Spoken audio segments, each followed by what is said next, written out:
Second video second chapter से 11th से। तो देखिए कल हमने आपको बताया था कि फिजिकल क्वांटिटी क्या होती है, उनका मेज़रमेंट कैसे होता है, या जो मेज़रमेंट है उसका मतलब क्या होता है, ये सारी चीज़ें हमने आपको बताई थी। तो अब देखिए हमने मेज़रमेंट के लिए तो पता कर लिया कि मेज़रमेंट कैसे कर सकते हैं। उसके लिए हमें क्या चाहिए थी, यूनिट चाहिए थी, न्यूमेरिकल वैल्यू चाहिए थी। लेकिन किस क्वांटिटी जो फिजिकल क्वांटिटी है उसके लिए कौन सी यूनिट चाहिए या कौन सी यूनिट होती है, उसके बारे में आज हम बात करने वाले हैं। तो सबसे पहले देखिए मैं आपको बताऊं, फंडामेंटल क्वांटिटी और सप्लीमेंट्री क्वांटिटी दो तरह की यूनिट होती हैं, क्वांटिटी होती हैं। तो फंडामेंटल क्वांटिटी क्या होती हैं? देखिए ऐसी कुछ राशियाँ होती हैं जिनको किसी और चीज़ से उत्पन्न नहीं किया जा सकता। जैसे आप मैं दो क्वांटिटी के बारे में बात करने वाला हूँ। सबसे पहले बात करते हैं, देखिए हम एक समय की, ठीक है, एक बात करते हैं एरिया की या क्षेत्रफल की, ठीक है, और दूसरी बात एक और बात कर लेते हैं लंबाई की, ठीक है। अब देखिए समय, कोई भी एक ऐसी क्वांटिटी मुझे बताइए जिससे आप समय को उत्पन्न करके बना सकते हैं। यानी ये क्वांटिटी है तो आप इस क्वांटिटी को क्या किसी दूसरी क्वांटिटी से उत्पन्न कर सकते हैं। दूसरी चीज आगे बात करते हैं क्षेत्रफल। तो देखिए क्षेत्रफल जब हम निकालते हैं तो अलग अलग जो हमारे पास डायग्राम होते हैं उनके लिए अलग अलग तरीके से निकाला जाए। ट्राइंगल के लिए अलग फॉर्मूले होते हैं, रेक्टेंगल के लिए अलग अलग होता है, सर्किल के लिए अलग है, स्क्वायर के लिए अलग है। तो देखिए क्षेत्रफल की अगर मैं बात करूँ, एक आयत की बात करते हैं, तो आयत का क्षेत्रफल अगर निकाला जाता है तो लंबाई गुणा चौड़ाई से निकाला जाता है, ठीक है। तो यहाँ दो क्वांटिटी यानी दो फिजिकल क्वांटिटी लेंथ और वर्क से मिलकर क्षेत्रफल बना है, जबकि समय खुद में एक ऐसी यूनिट है, फिजिकल क्वांटिटी है, जिसको किसी दूसरी क्वांटिटी से नहीं लाया जा सकता, ठीक है। ऐसी लंबाई है कि किसी भी चीज़ की लंबाई को, जो लंबाई है वो उत्पन्न नहीं की जा सकती खुद में, अपने आप में एक खुद एक क्या है, फिजिकल क्वांटिटी है, ऐसी क्वांटिटी है जिसको दूसरे से उत्पन्न नहीं किया जा सकता। तो अब यहाँ आप फर्क समझ के चलिए, एक मैं आयतन लिख सकता हूँ यहाँ चाहे, ठीक है। तो अब आप ये समझ के चलिए कि ये दो क्वांटिटी ऐसी हैं कि जिनको दूसरी क्वांटिटी से उत्पन्न नहीं किया सकता, जो आपके सामने है इस टाइम, ठीक है। और भी होती हैं ऐसी, तो उनके बारे में भी आगे बात करेंगे। तो आप अब ये डिफरेंस देखिए कि जो क्वांटिटी अपने में पूर्ण है यानी दूसरे से प्राप्त नहीं की जा सकती, उनको हम बोलते हैं फंडामेंटल क्वांटिटी यानी मूल राशियाँ। क्या बोलते हैं? मूल राशियाँ। दूसरी होती हैं व्युत्पन्न राशि यानी जिनको दूसरी राशि से उत्पन्न किया जा सकता हो, व्युत्पन्न राशियाँ, ठीक है। तो ऐसी होती हैं क्षेत्रफल, आयतन। जैसे देखिए मैंने अभी इस लंबाई से निकाला, या आपने एक फॉर्मूला पढ़ा होगा, दूरी बराबर 4 गुणा समय, ठीक है। तो यहाँ दूरी के लिए समय का यूज हो सकता है, लेकिन समय तो एक खुद अपने में क्या है, फंडामेंटल क्वांटिटी है। क्लियर? तो इसके तो देखिए यहाँ तक तो ये बात खत्म होगी। तो फंडामेंटल क्वांटिटी और व्युत्पन्न राशियों में जो हमारे पास होती है, यानी मूल राशि और जो व्युत्पन्न राशि होते हैं, उन दोनों में आपको फर्क पता लग गया होगा कि मूल राशि क्या होती हैं, वे राशियाँ जो जिनको किसी दूसरी राशि से उत्पन्न नहीं किया जा सकता, वे मूल राशियाँ होती हैं। जिनको मूल राशि से बनाया जा सकता है या अदर किसी और क्वांटिटी से बनाया जा सकता है, वे व्युत्पन्न राशियाँ कहलाती हैं, ठीक है। अब यहाँ ये सप्लीमेंट्री क्यों लिखा है, इसके बारे में भी आगे बताऊँगा। तो देखिए अब जब हमारे पास शुरू में जो ये थी क्वांटिटीज़ थी, फिजिकल क्वांटिटी, उनको मेजरमेंट करने के लिए अलग अलग सिस्टम यूज होते थे, ठीक है। अब जैसे देखिए, जैसे इसमें 3 सिस्टम जो यूज होते थे वे मैंने लिखे हैं। जो 3 सिस्टम पहले यूज किए जाते थे, सबसे पहला होता था CGS सिस्टम, ठीक है। CGS का मतलब देखिए, C का मतलब सेंटीमीटर। इसमें तीनों ही चीज़, पहली वाली लेंथ के लिए है यानी लंबाई के लिए, दूसरी जो है वो जो द्रव्यमान होता है उसके लिए यूज है, और तीसरी है समय के लिए लिखी हुई है, ठीक है। तो देखिए समय को तीनों ही पद्धतियों में सेकंड में नापा गया है। किसमें नापा गया है? सेकंड में। जबकि लंबाई के और द्रव्यमान के मात्रक अलग अलग जो सिस्टम है उनमें अलग अलग है। पहली वाली की बात कर लेते हैं CGS की, तो सेंटीमीटर है लंबाई का, द्रव्यमान के लिए है ग्राम। दूसरा है जो हमारे पास लंबाई का मात्रक हुआ वो फुट हुआ, जो द्रव्यमान का मात्रक हुआ वो पौंड हुआ। थर्ड है जो लंबाई का मात्रक है वो मीटर है, द्रव्यमान का मात्रक किलोग्राम है, ठीक है। तो CGS का मतलब सेंटीमीटर ग्राम सेकेंड, और दूसरे में FPS का मतलब फुट पाउंड सेकेंड, और थर्ड है MKS मीटर किलोग्राम सेकेंड। ये 3 पद्धतियाँ पहले यूज होती थी। जो सेकेंड वाली है इसको ब्रिटिश पद्धति भी कहते हैं, ठीक है। क्या कहते हैं? ब्रिटिश पद्धति भी कहते हैं। अब जैसे जैसे समय बढ़ता गया, देखिए अब ऐसा तो हो नहीं सकता कि किसी देश का जो सिस्टम हो वो सारा केवल उसी देश के अंतर्गत चलता रहे, दूसरे देशों की भी हेल्प होती है या उसमें ज़रूरत पड़ती है। तो अब आप ऐसा समझ के लिए कि सबकी अलग अलग देशों की करेंसी के नाम अलग अलग होते हैं, जैसे हमारे यहाँ रुपया है, अदर कहीं डॉलर भी हैं, ठीक है। तो अब ये चीज़ अब जब आयात निर्यात होगा दो देशों के बीच में, तो उनकी करेंसी भी तो कन्वर्ट होगी। तो इस तरह से क्या हुआ कि हर चीज़ के लिए एक ऐसी चीज़ को विकसित किया गया कि वो सभी जगह एक सी लागू हो, ठीक है, एक ही तरह से लागू हो। तो ऐसा करने के लिए अंतर्राष्ट्रीय मापतोल समिति जो होती है उसने 1960 में, ठीक है, 1960 में एक एसआई सिस्टम को बनाया। तो यानी इंटरनेशनल सिस्टम ऑफ यूनिट्स को बनाया। उसने क्या किया, इसमें 7 फंडामेंटल, ठीक है, और 2 सप्लीमेंट्री जो यूनिट्स थी उनको दिया, ठीक है।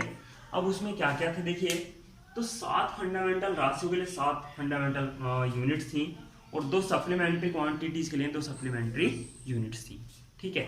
तो अब देखिए उनके बारे में बात कर लेते हैं कि क्या क्या थी। देखिए जो राशियाँ थी, सबसे पहली राशि को रखा गया लंबाई में, ठीक है। तो जो लंबाई होती है उसके लिए जो मात्रक दिया गया वो दिया गया मीटर और प्रतीक होता है उसका स्मॉल है, ठीक है।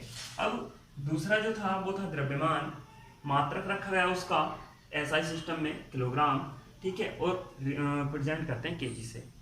थर्ड है समय, जिसको हम टाइम, और जो उसका मात्रक रखा गया, जो यूनिट रखी गई वो रखी गई सेकंड और सिंबल रखा गया एस, ठीक है।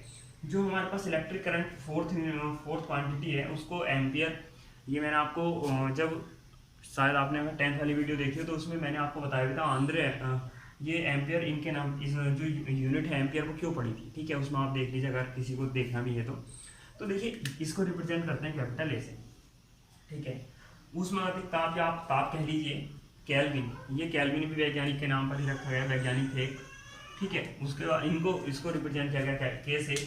ज्योति तीव्रता देखिए यहाँ आपको, वैसे तो यहाँ ये बहुत सारे नाम आपको दिख रहे हैं, लंबाई, द्रव्यमान, समय, विद्युत धारा, ऊष्मागतिक ताप, ज्योति तीव्रता, पदार्थ की मात्रा, तो ये सब इन जो ये फिजिकल क्वांटिटी है इनकी डेफिनेशंस वगैरह या इनके बारे में जो आप कह सकते हो जो ज़्यादा जानकारी प्राप्त करेंगे वो आगे धीरे धीरे चैप्टरों में प्राप्त करते रहेंगे, क्योंकि इनकी पूरी डिटेल आगे चैप्टर्स में है। तो यहाँ आपको मैं इनकी डिटेल्स बताऊँ ये इतनी ज़्यादा महत्वपूर्ण नहीं है, क्योंकि जैसे जैसे चैप्टर में आएंगे वैसे वैसे आपको इनके बारे में सब कुछ पता लगता रहेगा। तो फिलहाल तो आप ये समझ के चलिए कि आपके लिए यहाँ इंपॉर्टेंट है कि 7 फंडामेंटल क्वान्टिटीज होती हैं, उनके 7 क्या होते हैं फंडामेंटल यूनिट्स होती हैं, उनके सिंबल ये कौन कौन सी हैं ये आपको याद रखनी है। ये कभी कभी पूछ भी लेते हैं कि फंडामेंटल जो राशियाँ हैं वो क्वांटिटीज हैं वो कौन कौन सी हैं, या जो उनके लिए यूनिट्स हैं वो क्या हैं। ऐसी 2 सप्लीमेंट्री क्वांटिटीज कौन कौन सी है और उनके यूनिट्स हैं वे क्या हैं। तो 6 आती है ज्योति तीव्रता, ल्यूमिनस इंटेंसिटी, ठीक है।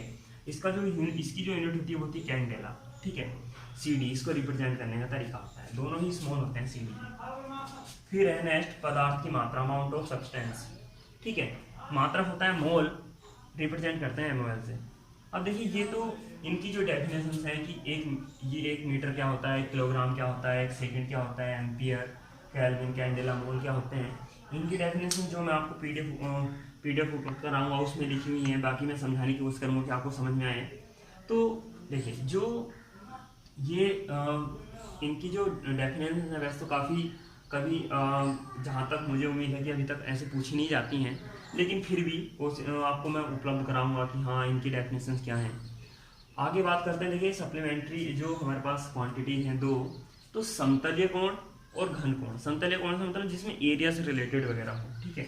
घन कोण का मतलब सॉलिड एंगल, जो जैसे आप एक ऐसा समझ लीजिए कोई बॉल है जो क्यूबॉइड होते हैं, ठीक है। उसमें क्या हुआ कि आप ऊपर से सर्किल से कोई एरिया अगर जैसे ही एंगल बनाएंगे आप सेंटर पे उसके बॉल के, तो ऊपर से आपको एक क्षेत्रफल काटना पड़ेगा थोड़ा बहुत, ये तो नहीं आप पॉइंट के अकॉर्डिंग कर रहे हैं, ठीक है।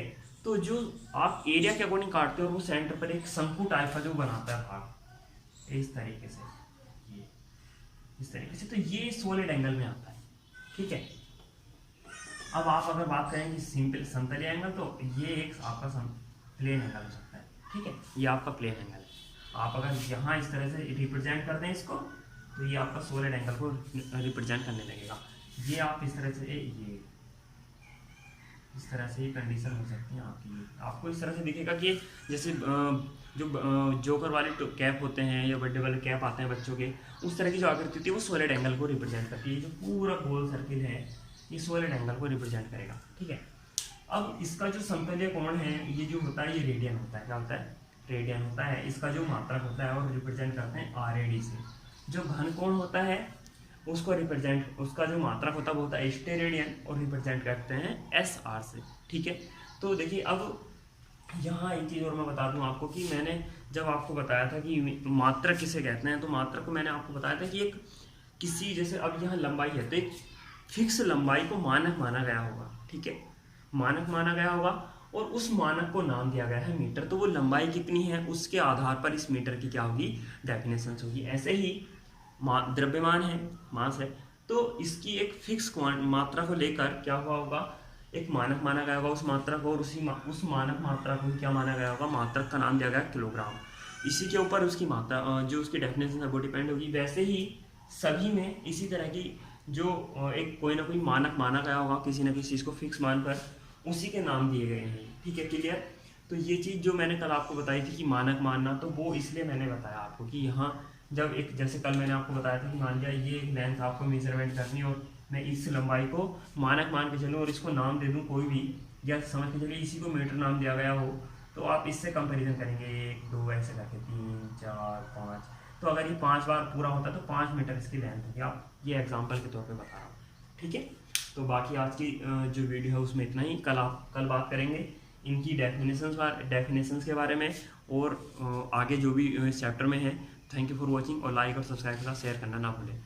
देखिए बच्चे, ये जो चैनल्स है ये केवल आपकी स्टडी के लिए हैं, तो इसलिए जब भी लिंक आपके पास आए तो इसको ओपन करके ज़रूर देखें। ऐसा ना समझें कि किसी और के यूट्यूब से कोई भी लिंक भेजी गई है। ये पर्सनली चैनल आपके लिए बनाया गया है और आप इसका लाभ उठाएं। Thank you.